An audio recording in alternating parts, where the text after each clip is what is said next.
Oh, tidak ada. Hanya boleh tanya satu kali. Sesi penanyanya hanya satu kali aja, satu buah pertanyaan. Puas tidak puas harus tetap kembali, oke? Oke, ya siap. Insyaallah.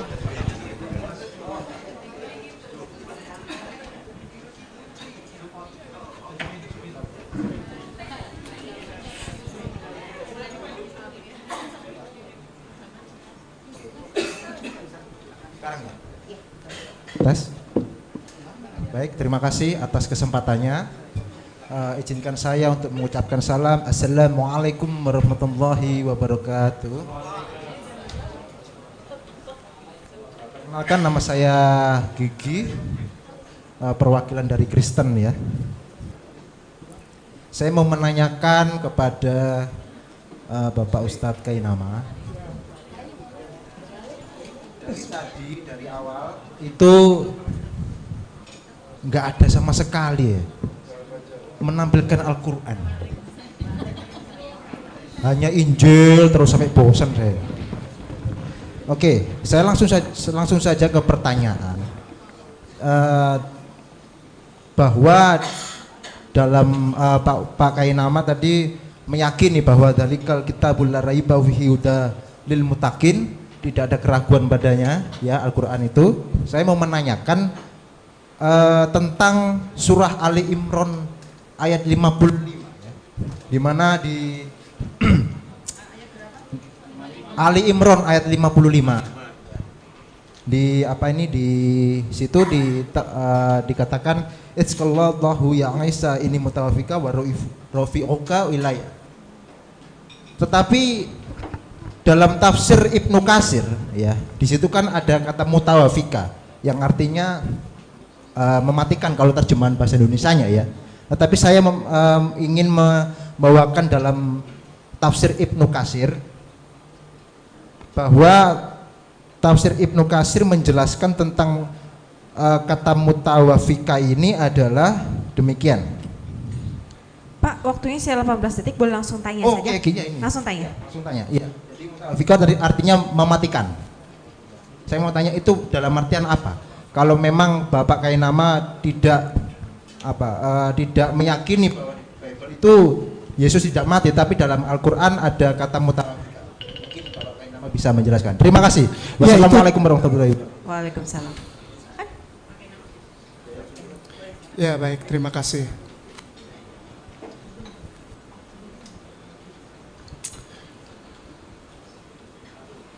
Kenapa harus assalamualaikum? Baik, begini, pertama adalah ketika saudara bertanya tadi bahwa kenapa Injil terus, ya memang ini temanya dari Injil, kan dari awal sudah dibilang. Lalu dibilang tentang bahwa di dalam Al-Quran ada kematian. Lihat tafsir Muyassar, itu gampang saja. Lalu dibilang Ustadz Kainama, kenapa bilang zalikal kitabul la raiba fihi hudal, tidak ada keraguan. Ya saya tidak ragu. Ketika Anda bertanya tentang kematian Isa ibnu Maryam di dalam Al-Quran yang tidak terjadi, lalu bilang saya, padahal di dalam Al-Qurannya Kainama ini ada yang bilang mati. Segala sesuatu yang membuat saya ragu terhadap Al-Quran, kenapa ditanya kepada saya gitu? Saya udah nggak ragu, Mas. Saya nggak ragu terhadap Al-Quran. Jadi dibawakan dengan apa itu penggambaran tersebut, penggambaran ini salah satunya Ali Imran. Saya ngobrolnya sama Dokter Lukman, dokter siapa? Yang di Madura siapa? Dokter Anwar Lutfi. Itu selalu setia mendampingi saya kalau untuk penalaran hadits dan ayat suci Al-Quran. Dan saya ujung-ujungnya akan tetap bilang bahwa saya berpegang pada zalikal kitabu. Kalau Mas ragu lalu menawarkan keraguan itu kepada saya, ya nggak bisa, Mas aja yang ragu. Kalau saya nggak ragu lagi. Jadi mau ditanya Ali Imran ke haditsnya apa, ya silakan aja Mas pakai. Kenapa? Toh Mas bukan Islam. Sehebat apapun Mas menerangkan tentang tafsir, tentang hadis, tentang Al-Quran, Mas bukan Islam. Kenapa? Setiap orang yang ragu terhadap hadits suci Al-Quran, maaf, keimanannya dipertanyakan. Amana billahi wa malaikatihi wa kutubihi. Habis itu warasulihi wal yaumil akhir wal qadar. Jadi kalau ada yang tanya, "Oh ini zalikal kitabu." Yakin? Iyalah. Padahal di sini ada. Ya silakan aja. Saya nggak ragu. Setiap titik koma dalam ayat suci Al-Quran saya tidak ragu. Karena kalau saya ragu, berarti iman saya sedang goyang. Demikian. Barakallah. Baik, terima kasih. Selanjutnya kepada penanya dari Islam kepada pihak Kristen. Baik, kita mulai dari Ibu Etika.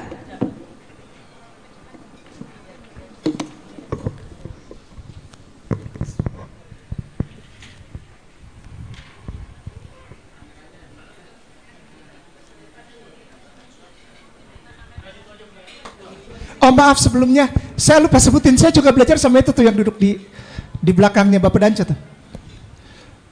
Itu guru Ana kalau soal hadis sama Quran. Syukran. Yang sama yang duduk di sebelahnya, di belakangnya, di sebelahnya Bung Natsir tuh. Tuh, ada 2 orang tuh yang pecinya sama. Ya, jadi kepada Mas yang tadi bertanya, kenapa saya nggak goyang? Karena pengetahuan saya itu orangnya ada kebetulan datang, barakallah.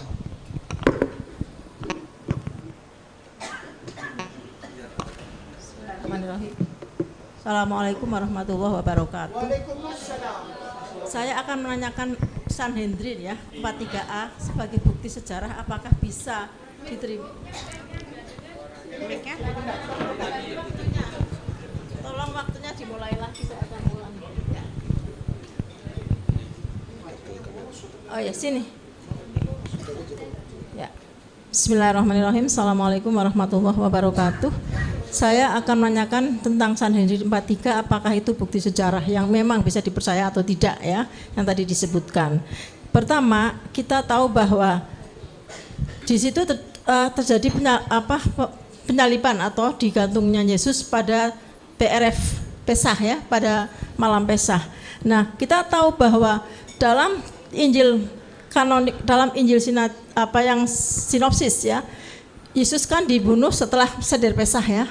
Setelah makan malam terakhir, itu kita sepakat berarti itu tanggal 15 Nisan ya, dalam kalender Yahudi. Sedangkan menurut Yohanes, Yesus disalibkan pada PRF Pesah justru pada saat persiapan Pesah, jadi tanggal 14-nya sebelum tanggal 15. Jadi ada perbedaan waktu antara yang disampaikan Yohanes dengan yang disampaikan oleh 3 Injil sinopsis ya.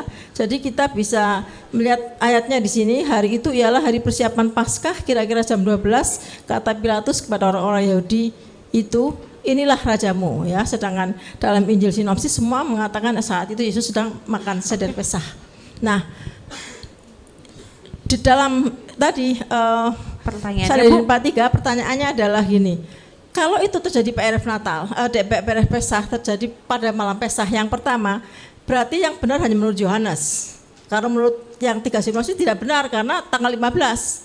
Sedangkan yang di sini Yesus Nazarin itu tanggal 14 Pesah, ya. Kemudian yang kedua di ayat 22 berikutnya mengatakan bahwa murid-murid Yesus ya dari Nazarin ini adalah 5 orang ya, adalah Matai dan sebagainya, 5 orang nikah yang semuanya mati juga dihukum mati. Dan yang ketiga, kejadian ini terjadi pada masa Joshua bin Prahya. Jadi pada masa Rabi Joshua bin Prahya yang terjadi pada abad kedua sebelum Masehi. Jadi waktunya tidak pas, Pak. Jadi ini gugur sebagai bukti ya. Itu menurut saya. Pertanyaannya apa ya Bu ya? Ya maksudnya artinya menurut saya cukup, terus bagaimana pendapat Bapak gitu ya. Terima kasih. Wassalamualaikum warahmatullahi wabarakatuh. Bagaimana pendapat Bapak?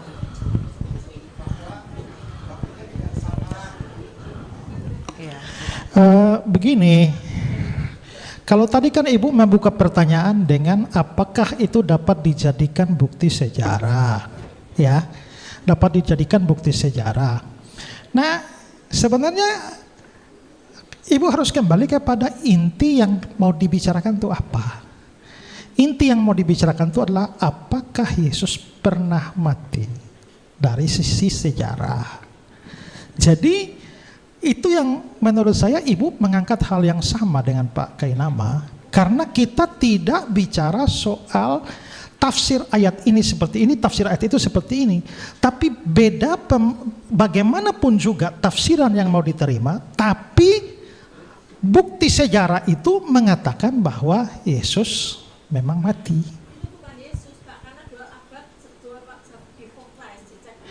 Dua abad kapan? Masehi atau sebelum Masehi? Oke, sudah. Begini. Sudah dulu ya Bu ya. Boleh biarkan Pak Begini Esra ya. jawab dulu ya Bu ya. Ini Talmud Babilonia, Ibu ya. Talmud Babilonia ini kumpulan tulisan-tulisan Yahudi disusun antara tahun 70 sampai tahun 500. Ya, jadi memang ada Talmud itu ada bukan hanya selesai pada satu titik, dan mengingat kerangka waktu ini dan juga referensi-referensi awal tentang Yesus, maka para pakar sejarah itu memperkirakan bahwa Talmud Babilonia ini itu justru dari rentang waktu yang panjang. Kita tidak bicara seluruh Talmud itu, tapi ini antara tahun 70 sampai 200. Nah jadi ini namanya sejarah, Ibu. Sejarah tidak ditulis persis pada waktu itu terjadi. Karena begini, kita bisa tulis sejarah, tapi sejarah tentang Indonesia Merdeka, peristiwa Indonesia Merdeka 1945. Tapi saya sebagai penulis sejarah menulisnya pada tahun 2024. Jadi tidak menunjukkan bahwa teks sejarah itu harus ditulis bertepatan dengan peristiwa itu.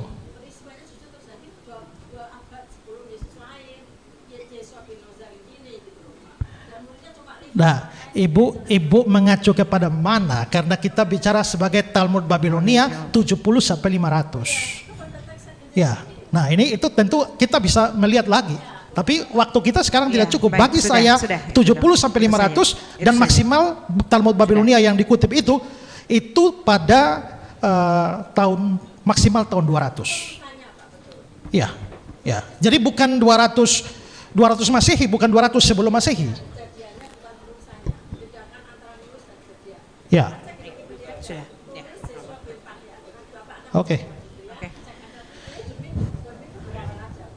Oke, baik, selanjutnya untuk penanya dari Kristen kembali. Baik, yang baju ungu boleh diberikan.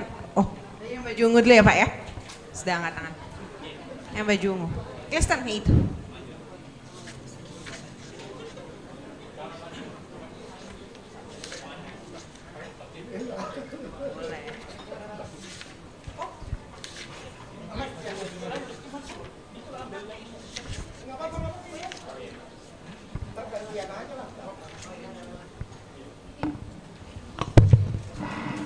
Selamat malam Pak Kainama. Ya, saya ingin bertanya ya. Ada kamera. Ya, jadi memang setelah saya mengamati sebagai audiens, memang jujur saja memang ini terkesan Pak Kainama berkhotbah ya daripada berargumen secara ilmiah. Nah, dan Bapak juga cenderung kepada tafsiran ya, dalam tanda kutip menafsirkan kepada mengarah pengamatan medis. Nah, pertanyaan saya ya, dan Pak Esra sudah sangat banyak sekali mengeksplorasi literatur ilmiah ya, yang banyak sekali membuktikan kesaksian Yesus itu mati ya dan bangkit dari segi historis. Nah, pertanyaan saya adalah, nah ini saya ada menemukan begitu ya dari segi medis, dan memang kematian Yesus dari segi medis itu adalah fakta ya.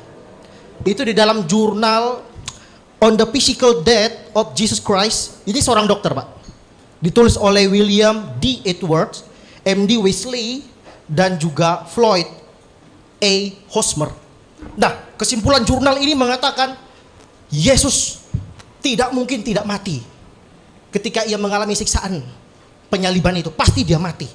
Ya, hasil dari hukum salib. Nah, itu literatur medis. Pertanyaan saya adalah, referensi manakah pada abad pertama atau literatur ilmiah yang mendukung pernyataan Bapak yang mengatakan Yesus tidak mati ketika atau setelah disalibkan? Kan Bapak mengatakan Yesus sembuh ya ketika disiksa dari salib. Ya, tidak mati. Jadi pertanyaan saya, literatur apa gitu ya? Eksplorasi literatur mana begitu kan ya? Literatur ilmiah atau literatur dari abad pertama yang membuktikan Yesus survive dari penyaliban itu. Makasih.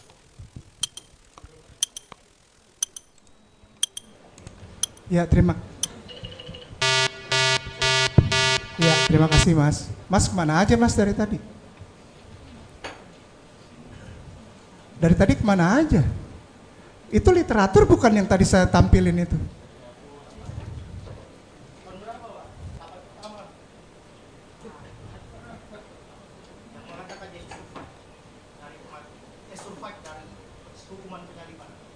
Anda percaya Yohanes itu abad pertama literatur?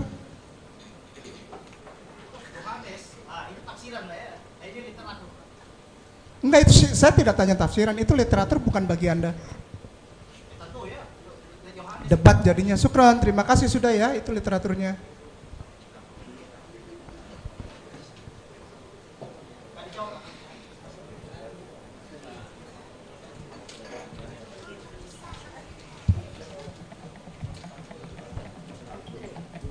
Sudah, Pak? Sudah. Oke, baik, siap. Oke, selanjutnya untuk penanya dari Islam. Tadi Bu yang jilbab abu mungkin? Mbak yang jilbab abu mungkin? Boleh yang di tengah? Ya, silakan kira-kira aja. Ya. Assalamualaikum warahmatullahi wabarakatuh. Waalaikumsalam. Saya Gio dari Muslim. Dari tadi kan Bapak Pendeta suka bawa-bawa sejarah nih. Sepertinya Bapak tahu banget tentang sejarah. Nah, bisa tolong Pak disebutkan, ini agak melenceng dari topik boleh ya? Kak moderator. Boleh?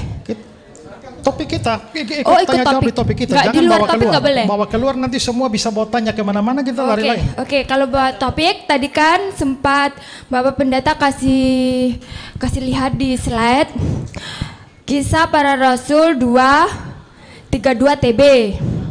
Yesus inilah yang dibangkitkan Allah. Itu sebagai bukti bahwa Yesus benar-benar mati terus dibangkitkan, gitu kan Bapak ya. Saya mau tanya, kalau Tuhan itu maha kuasa, kenapa Yesus dibangkitkan? Harusnya kan bangkit sendiri. Secara Tuhan itu maha kuasa, ibaratnya anak kecil aja bisa kok bangun sendiri gitu. Kenapa harus dibangkitkan Tuhan? Yesus inilah yang dibangkitkan Allah. Jadi Tuhan membangkitkan Tuhan gitu Bapak. Jadi seolah-olah Tuhannya ada dua. Terima kasih.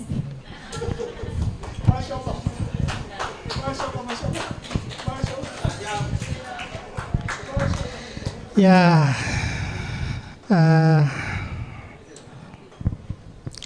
jadi begini, itu kalau kita bahas itu sebenarnya memang itu lari dari topik kita, karena itu sudah menyangkut masalah ketuhanan Yesus. Nah, saudara mau terima atau tidak terima, tapi saudara paham bahwa memang orang Kristen percaya doktrin Allah Tritunggal. Tri dan tunggal, artinya ada bagian trinya, tunggalnya. Nah, tunggalnya itu mengacu kepada hakikatnya, sementara trinya mengacu kepada tiga pribadi, Bapa, Anak, dan Roh Kudus. Jadi kalau ditanyakan bahwa, oh kalau begitu Allahnya ada dua, enggak.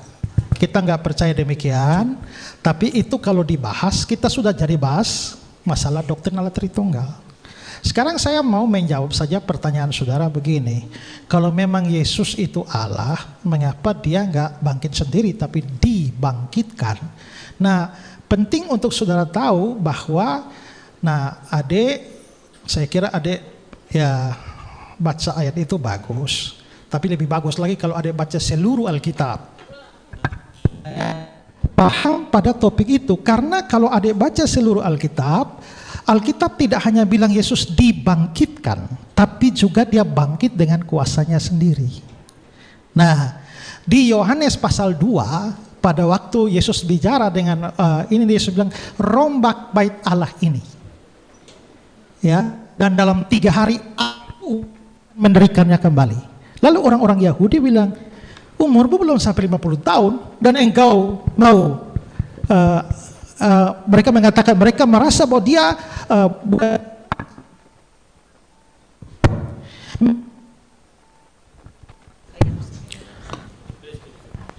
orang membangun bait Allah ini, dan kamu mau bangun dalam 2-3 hari?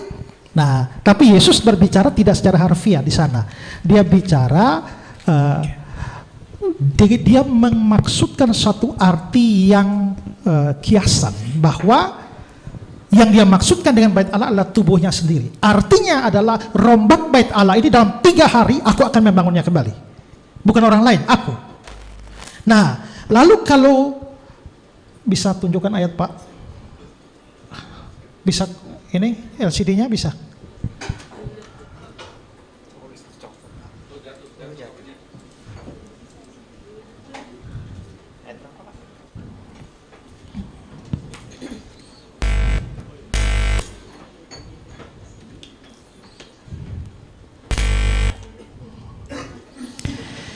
Ya, jadi ayat yang tadi dikasih itu memang Yesus dibangkitkan ya. Juga banyak ayat yang mengatakan demikian. Tapi coba lihat Yohanes pasal 10. Mulai ayat yang ke-17 ya. 17, 18.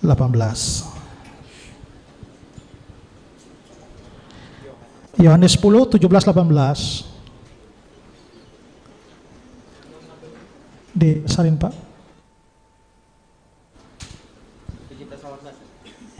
Ya, bisa besarin hurufnya.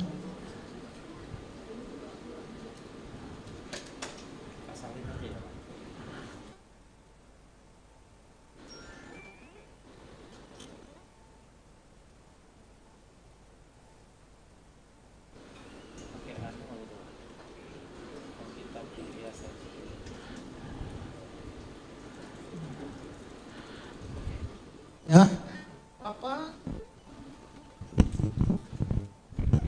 Bapak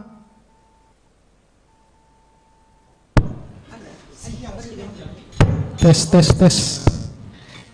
Bapak mengasihi aku oleh karena aku memberikan nyawaku, memberi nyawa ini artinya mati kan, untuk menerimanya kembali. Tidak seorang pun mengambilnya, mengambil nyawa daripadaku, melainkan aku memberikannya menurut kehendakku sendiri. Aku berkuasa memberikannya, itu memberikan nyawa, dan berkuasa mengambilnya kembali. Jadi Yesus menyatakan bahwa berkuasa mengambil nyawanya kembali. Ini menunjukkan Yesus memang bangkit dengan kuasanya sendiri. Lalu Roma 1 ayat 4. Roma 1 ayat yang keempat.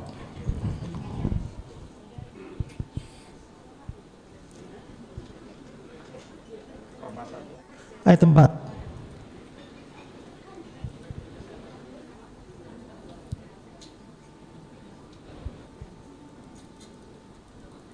Dan harus lurus Pak, lurus ke situ. Sinyal.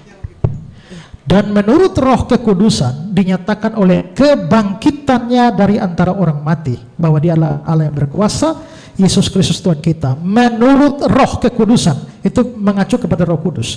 Kalau begitu ada ayat-ayat yang menyatakan Yesus dibangkitkan oleh Bapa. Ada ayat-ayat yang mengatakan Yesus bangkit sendiri dengan kuasanya. Dan ada ayat-ayat yang mengatakan bahwa Yesus dibangkitkan oleh Roh. Kesimpulannya apa? Kebangkitan Yesus itu adalah hasil pekerjaan bersama dari pribadi-pribadi Tritunggal. Gitu. Ya. Baik, terima kasih untuk Pak Escasoro. Sekarang kita kembali lagi kepada penanya Islam. Bagi yang Islam, siapa yang mau bertanya? Bu Indri dulu yang... Oh ya, tadi Pak Pendeta, maaf. Oke, sekarang boleh kembali kepada penanya dari Kristen. Bapak tadi ya yang, ya betul, silakan, boleh maju ke depan. Itu dia mesti gini, sinyal. Sinyalnya bukan baterainya, sinyal.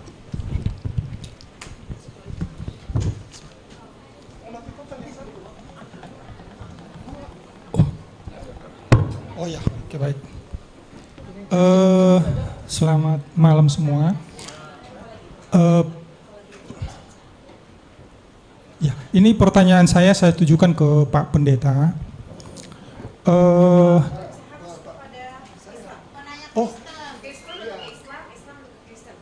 Ya, tapi saya mau menanyakan ini satu hal sebenarnya, Bu, ke Pak Pendeta. Boleh ya? Atau kalau boleh, atau kalau boleh dua-duanya nanti akan memberikan tanggapan. Ya, boleh ya Pak ya? Boleh ya Bu? Boleh.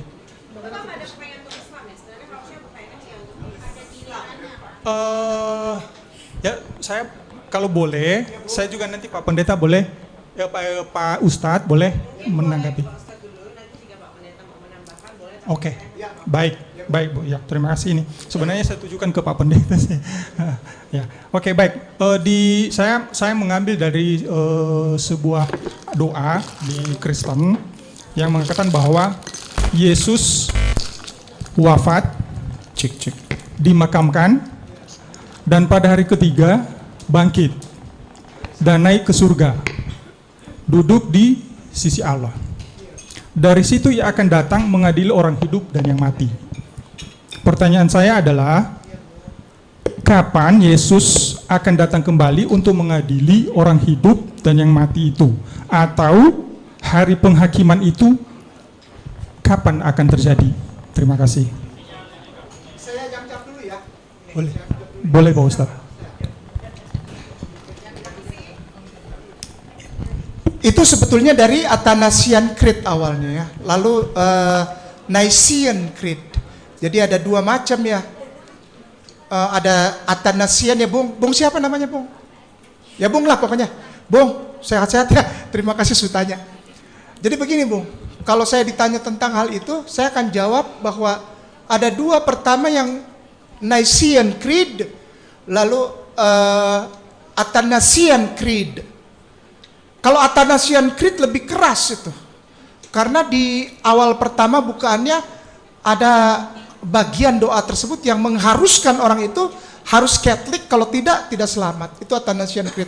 Lalu Bung tanya yang tentang menderita di bawah pemerintahan Pontius Pilatus, disalibkan, mati dan dikuburkan, turun ke dalam kerajaan maut, pada hari ketiga bangkit pula dari antara orang mati, naik ke surga, duduk di sebelah kanan Allah Bapa yang Maha Kuasa, dan akan datang dari sana. Maksudnya gitu Bung ya? Dan akan datang dari sana untuk menghakimi orang yang hidup dan yang mati. Aku percaya kepada aku percaya kepada orang kudus, gereja yang kudus dan pengampunan dosa, kebangkitan orang mati dan hidup yang kekal. Sembahan, lalu kita nyanyi, kidung jemaat, gitu. Yang Bung tanya, kapan? Waduh Bung, tidak ada seorang pun yang tahu. Anak tidak tahu, hanya Bapa saja yang tahu. Apalagi beta Bung. Kasihan sudah hitam ditanya begitu. Terima kasih. Bung, begitu. Pak Pendeta mau menjawab? Sama, beta juga tidak tahu.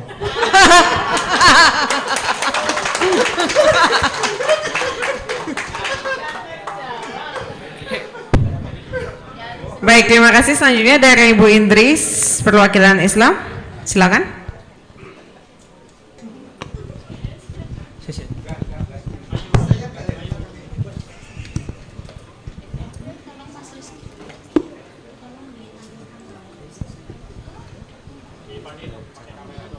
Baik, Assalamualaikum warahmatullahi wabarakatuh. Saya mau menanyakan satu pertanyaan buat Pak Pendeta Esra Soro. Ini tentang kematian Yesus. Jadi kalau kita mengambil poin tentang Yesus diangkat ke langit, dua-duanya ada Yesus diangkat ke langit dan Kristen punya Yesus naik ke surga. Tapi tentang kematian tentu berbeda ya. Nah, yang saya mau tanyakan begini. Di Yerusalem, saya sudah masukin itu, tolong ditampilkan ya. Iya boleh. Enggak, gambarnya aja. Jadi saya menampilkan data di Yerusalem. Ini ada tulisan crux ya. Pak Pendeta Esra Soro bisa lihat? Ada crux, itu yang saya kasih layang-layang. Penonton juga bisa lihat ya. Crux itu adanya di Yerusalem, di Via Dolorosa, di perjalanan Yesus waktu mau disalib. Sedangkan di Alkitab disebutkan cross. tetapi di Yerusalem disebutkan crux. Pertanyaannya Bu? Saya mau mengambil ayat sebentar ya. Ini dukungan ayatnya dari 20 Bible. detik lagi. Dengan membeli kita, Kristus melepaskan kita dari kutuk hukum, dengan menjadi orang yang dikutuk menggantikan kita, karena ada tertulis terkutuklah setiap orang yang digantung pada sebuah tiang. Jadi crux itu stauros itu disula seperti itu ya. Jadi ini ada pengaburan pemberitaan antara cross dan crux. Jadi Oke, yang Bu, saya sudah habis tanyakan, waktunya. ya yang saya Langsung tanyakan, iya, yang betul crux atau cross, bagaimana bisa crux menjadi cross? Thank you, terima kasih. Assalamualaikum warahmatullahi wabarakatuh.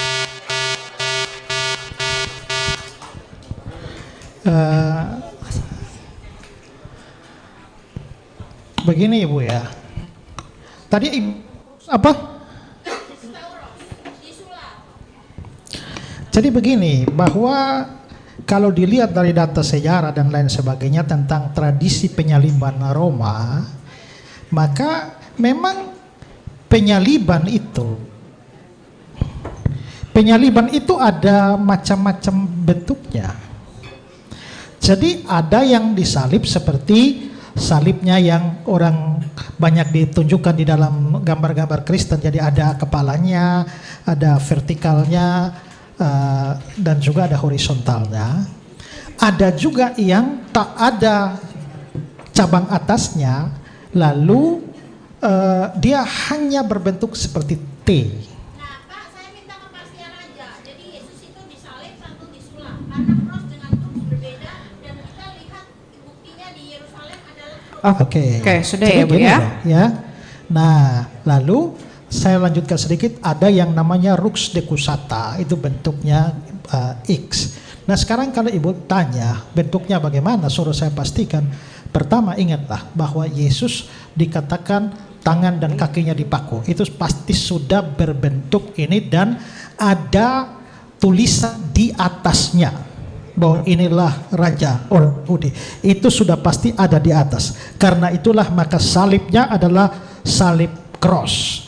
Kalau Ibu tanya kenapa di situ ini, saya nggak tahu kenapa. Bukan urusan saya itu. Dan itu bukan Alkitab. Loh, itu Bible. Maaf Bu, tidak boleh ada pertanyaan tambahan lagi, hanya tetap di cross dan Nah, Ibu hanya ambil foto di sana. Kita tidak jadikan foto itu sebagai dasar. Kita di Alkitab. Ya, saya percaya yang cross seperti dipercaya orang Kristen sekarang. Saya nggak percaya itu. Kalau Ibu melihat bahwa ada crux berbeda dan ambil di sana, itu foto di sana itu bukan dasar iman Kristen, tapi Alkitab. Baik, oke, selanjutnya untuk penanya dari Kristen, Bapak Pendeta, silakan.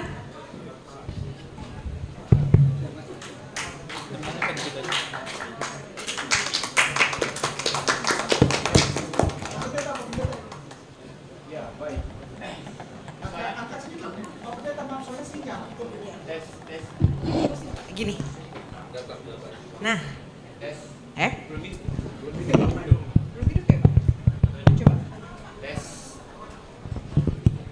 Tes, ya ini bagus. Ya baik, dari argumentasi Pak Kainama dari tadi, itu sebetulnya saya melihat begitu banyak problem logika dan akademik. Tapi saya hanya mau bahas dua di sini dan silakan dijawab nanti. Yang pertama-tama, Pak Kainama sebagai Muslim menggunakan Alkitab sebagai dasar argumentasinya. Lalu kemudian berdasarkan beberapa teks Alkitab, dia menyimpulkan bahwa Yesus tidak mati di salib. Tapi ini ketidakjujuran. Kenapa? Mengapa tidak membahas juga teks Alkitab yang mengatakan Yesus mati di salib? Ada begitu banyak yang dikatakan oleh Pak Pendeta Esra tadi. Harusnya kalau mau jujur, bahas itu juga, bantah itu. Itu pertama, itu ketidakjujuran yang pertama. Yang kedua, jelas dari Pak Esra tadi ketika mengutip ayat-ayat Alkitab itu jelas ada ayat yang mengatakan Yesus dikubur, Yesus mati, Yesus bangkit, begitu jelas eksplisit. Tidak pakai menafsirkan terlalu panjang lebar, itu jelas eksplisit. Yang kita minta itu dari Pak Kainama ayat eksplisit dari Alkitab yang mana yang mengatakan Yesus tidak mati. Tidak ada. Maka itu semua berdasarkan tafsiran dia mengambil kesimpulan yang mengatakan Yesus tidak mati. Baik, Ya, saya pertanyaannya, pikir Pak. itu ya. Ya itu pertanyaan saya, silakan dijawab. Belum ada pertanyaannya, Pak. Problem ini silakan dijawab kan? Ya itu pertanyaannya. Itu baru Tunjukkan teks Alkitab yang clear, yang eksplisit yang mengatakan Yesus tidak mati. Coba buka Alkitab sekarang, satu ayat saja. Baik. Saya berarti tantang itu satu ayat pertanyaannya. saja, buka sekarang. Oke, baik, itu pertanyaannya. Silakan ya. dijawab. Baik, terima kasih, Pak.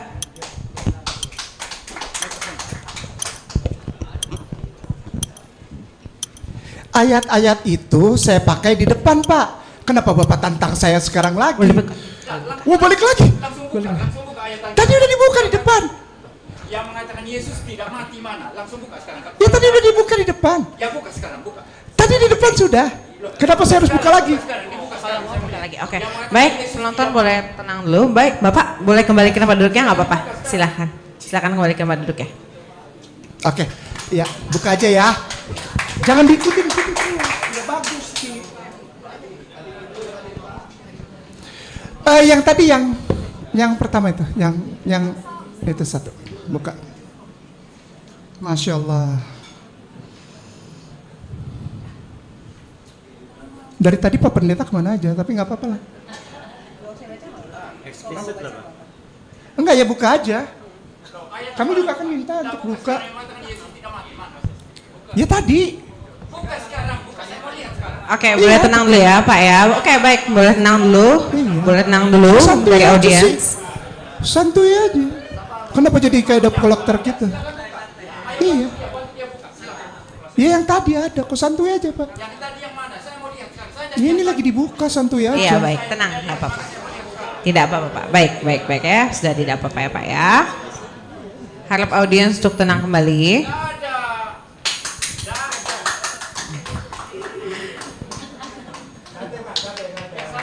Oke, tenang aja, Pak. Terus.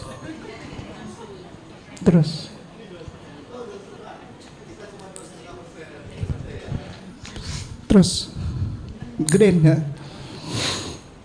Ya. Ini. Pak mohon untuk tenang dulu, biarkan untuk narasumbernya menjawab dulu ya, Pak ya. Saya menjawab ya, Pak Pendeta. Ya ini yang saya pakai tadi, Pak Pendeta. Karena di sini pakainya soma, bukan petoma gitu. Yang saya tanya ayat eksplisit yang mengatakan Alkitab mengatakan Yesus tidak mati.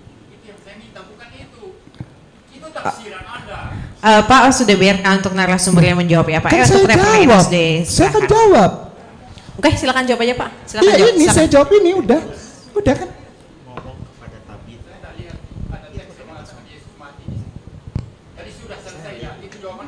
Iya ya udah kan. Ya nggak apa-apa kan? Ya udah kan? Iya kan? Baik, oke. Untuk selanjutnya untuk pertanyaan dari Islam, Pak yang hijau, baju hijau. Mana baju hijau? Sabar Pak. Pasti kebagian, Pak. Tenang, Pak. Pasti kebagian. Oh, udah lama ya? Udah dia. Pak, belum. Gak apa, habis nih ya, Pak ya. Habis nih. Kebagian semua kok, Pak. Tenang aja, Pak. Cek satu. Kakak Bu, minta maaf, bertanya di Bu. Islam. Bagaimana cara bisa memastikan Yesus itu mati, sedangkan empat penulis itu tidak jelas bagaimana? Itu saja. 4 penginjil yang menulis pengarang Injil ini tidak jelas. Saya bisa kasih bukti datanya. Bagaimana caranya bisa membuktikan Yesus mati, sedangkan penulis Injil ini aja tidak jelas. Terima kasih, itu dari saya.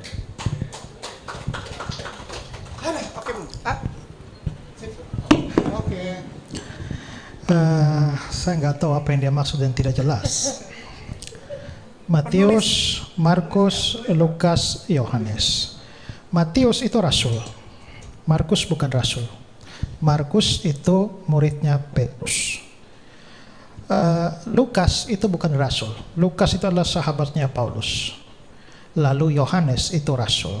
Nah, sekarang apa yang tidak jelas? Karena begini, memang di dalam teks-teks itu tidak ada namanya. Tetapi kesaksian dari bapak-bapak gereja yang hidup begitu dekat dengan zaman para rasul, misalnya Papias, itu mempunyai sumber-sumber catatan yang menjelaskan bahwa yang menulis itu adalah Matius Rasul, Markus sahabat Petrus, Lukas sahabat Paulus, dan Yohanes Rasul. Jadi apanya yang tidak jelas? Semua jelas kok. Itu aja. Lihat kembali ke sini. Maaf, tidak, sudah cukup satu pertanyaannya. Oke, next pertanyaan dari Kristen, silakan Pak Budi.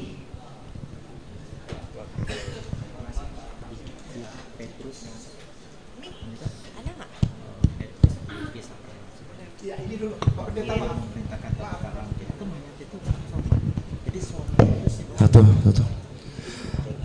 Saya sendiri merasa Pak Kainama ini sering menghindari pertanyaan dan bukan menjawabnya ya, baik dalam debat maupun dalam acara tanya jawab. Tadi dalam debat Pak Isra sudah mengatakan tidak ada ayat yang mengatakan Yesus sembuh, semua bangkit atau dibangkitkan, dan Pak Kainama tidak menjawab satu huruf pun dalam persoalan itu. Dan saya sekarang ingin menekankan kembali pertanyaan yang tadi ditanyakan oleh Pak Isra. Kalau memang Yesus tidak mati, berarti dia harus dikatakan dia sembuh atau disembuhkan, bukan bangkit atau dibangkitkan. Oke. Supaya keras saja, supaya dengar. Saya tadi orang tanya, saya tidak dengar. Suaranya terlalu kecil. Ya, bukan mau bentak-bentak. Ya, oke, silakan.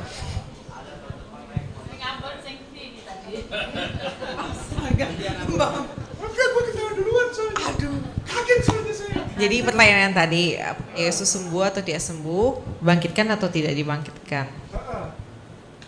Bukan, soal sembuh. Sembuh atau tidak sembuhnya? Dia sembuh, saya bilang sembuh. Mana ayatnya? Ayatnya? Semua bilang bangkit atau dibangkitkan, tidak ada sembuh atau disembuhkan. Ya saya bilang sembuh, boleh. Oke, ayatnya. Ayatnya ada. Tadi saya sudah sampaikan. Tadi saya sudah tampilkan. Ini sama semua. Begini Pak Pendeta, kenapa jadi menekan mana ayatnya? Giliran diminta ke sebelah, Bapak nggak pernah tanya ke sebelah mana ayatnya, mana apa Yosefus yang asli, mana misalnya kayak gitulah. Kenapa kok harus mati?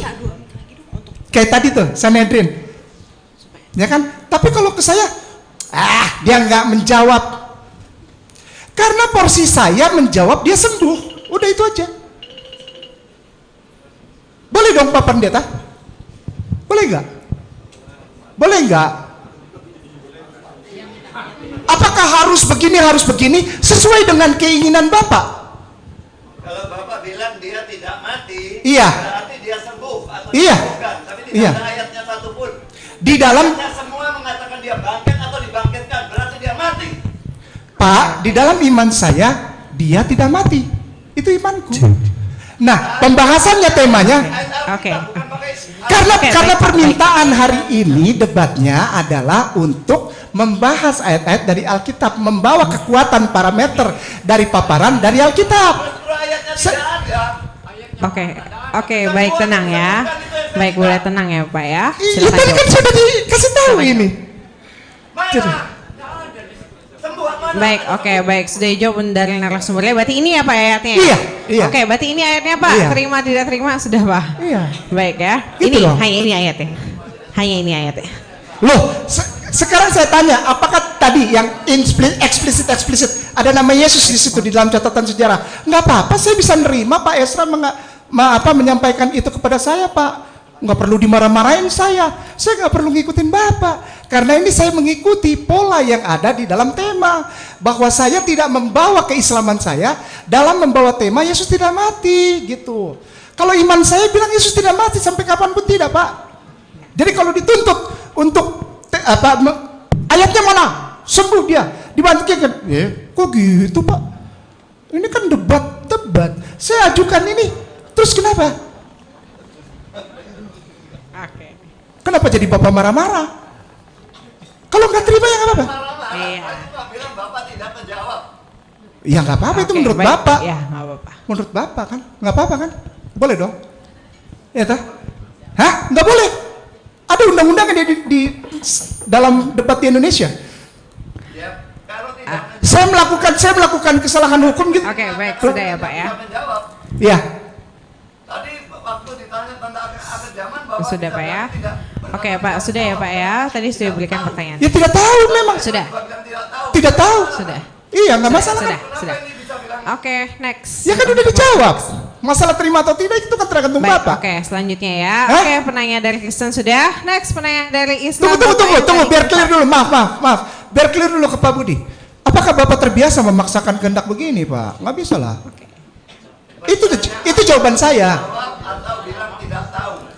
Loh, saya sudah jawab kok. Jawabannya menurut hanya saya. Hanya itu saja jawabannya. Iya kan? Tidak ada tambahan yang lainnya. Bukan menurut Bapak, kalau Bapak merasa tidak cocok, it's okay. Saya hargai itu. Ya? Berarti semuanya ini hobi menghakimi. Gitu. Jangan santuy aja, santuy. Oke. Silakan. Lanjut, Bapak berkopiah hitam, batik orange hitam, Bapak boleh silakan maju. Bapak dulu yang pakai batik dulu, sudah terselingi sekali. Silakan. Terima kasih atas kesempatannya. Saya mohon izin bertanya kepada yang saya hormati Pak Pendeta Ezra. Tadi di sela-sela menjelaskan argumentasi Pak Pendeta berkaitan dengan penyaliban Yesus, Bapak sempat menyebutkan sebuah doktrin dalam agama Kristen yang mana Yesus itu mati di kayu salib untuk menebus dosa umat manusia. Pertanyaan saya, atas dasar yang Bapak sebutkan tadi, kenapa kemudian Tuhan Bapak atau Allah harus, kalau pinjam diksinya Pak Pendeta, pakai acara mengorbankan anaknya supaya umat manusia bisa diampuni? Kenapa tidak dengan kemahakuasaannya aja itu langsung mengampuni semuanya tanpa harus mengorbankan anak satu-satunya? Terima kasih.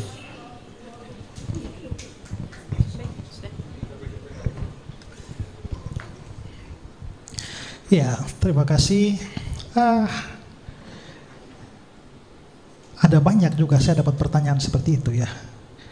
Allah kan maha kuasa. Kalau dia memang mau menyelamatkan manusia ya selamatkanlah, sudahlah. Gak acara repot-repot lah, jadi manusia lah, lahir lagi dari seorang manusia, mati, menderita, mati dan seterusnya. Nah, hanya saja satu hal yang seringkali tidak dipahami adalah Allah itu bukan cuma Allah yang maha kuasa. Saya tidak bicara Allah lain, saya bicara sifat Allah. Ya, jadi Allah itu bukan hanya Allah yang maha kuasa. Yang maksudnya begini, bukan dia tidak punya sifat maha kuasa saja, dia punya sifat yang lain. Dan sifat yang lain itu adalah maha adil. Dan keadilan Allah itu mengharuskan dia akan menghukum orang berdosa. Sekarang lihat Nahum 1 ayat yang ketiga. Ya, tolong slide-nya. Nahum 1 ayat 3.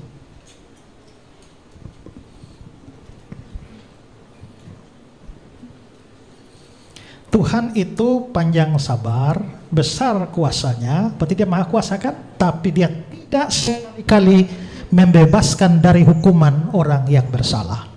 Dia tidak sekali-kali membebaskan dari hukuman orang bersalah. Maka orang bersalah, orang berdosa harus dihukum. Ya kan? Nah, lalu hukumannya apa?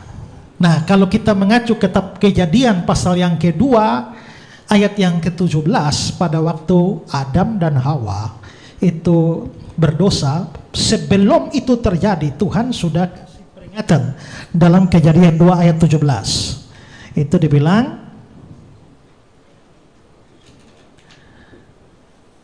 tetapi pohon pengetahuan tentang yang baik dan jatuh jangan kau makan buahnya, sebab pada hari engkau memakannya pastilah engkau mati. Maka akibat dosa itu mati, dan itu sejalan dengan Roma 6 ayat 23 ya. Nah, berarti Allah akan memberikan hukuman, dan hukumannya mati kepada manusia, mati rohaninya, jasmaninya, dan mati kekal di dalam neraka. Nah, maka bagaimana manusia bisa diselamatkan dari semua itu? Nah, Kekristenan tidak percaya manusia bisa selamat dengan perbuatan baiknya, amal salehnya, tidak. Tapi dosa itu hutang di hadapan Allah. Dalam doa Bapa kami, ampunilah kesalahan kami, itu opelema, artinya hutang kami. Nah, karena itulah maka manusia, karena dia sudah berdosa dan dia pasti dihukum oleh Allah, sementara dia tidak punya cara apapun untuk melepaskan diri dari hukuman Allah, maka satu-satunya cara untuk keselamatan adalah harus ada orang lain yang menyelamatkan dia. Harus ada orang lain yang menebus dia. Karena istilah tebus dipakai itu karena berkaitan dengan konsep hutang tadi. Nah, kalau begitu siapakah yang berhak atau mempunyai siapakah yang layak untuk menjadi juru selamat? Juru selamat itu harus memenuhi 2 syarat. Syarat pertama, dia harus manusia karena dia mau menebus manusia. Kedua adalah syarat kedua, dia harus tidak berdosa sama sekali. Masalahnya semua orang adalah orang berdosa. Mencari orang yang bisa jadi juru selamat, yaitu orang atau manusia yang tidak berdosa, itu tidak ada. Karena semua manusia berdosa. Padahal kita butuh satu orang yang tidak berdosa. Di dunia ini semua ada, manusia ada, hanya semua berdosa. Ingat, juru selamat tidak boleh ada satu dosa pun. Satu dosa saja juru selamatnya juga tidak selamat. Karena itu harus tidak berdosa sama sekali. Nah, lalu berarti tidak bisa dapat juru selamat dari kalangan manusia. Maka kita melihat ke surga. Di surga ada Allah yang tidak berdosa, tapi Allahnya itu bukan manusia.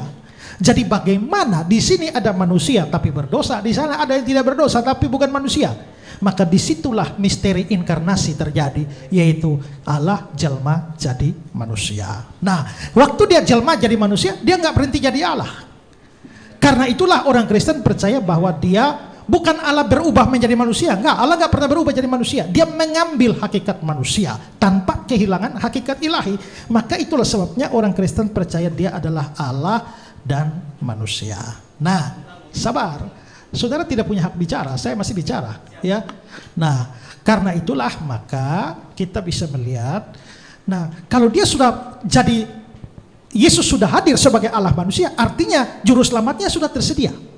Kalau juru selamatnya sudah tersedia, juru selamat kan kerjanya itu menyelamatkan. Menyelamatkan dengan cara apa? Menanggung hukuman yang harus diterima oleh manusia berdosa.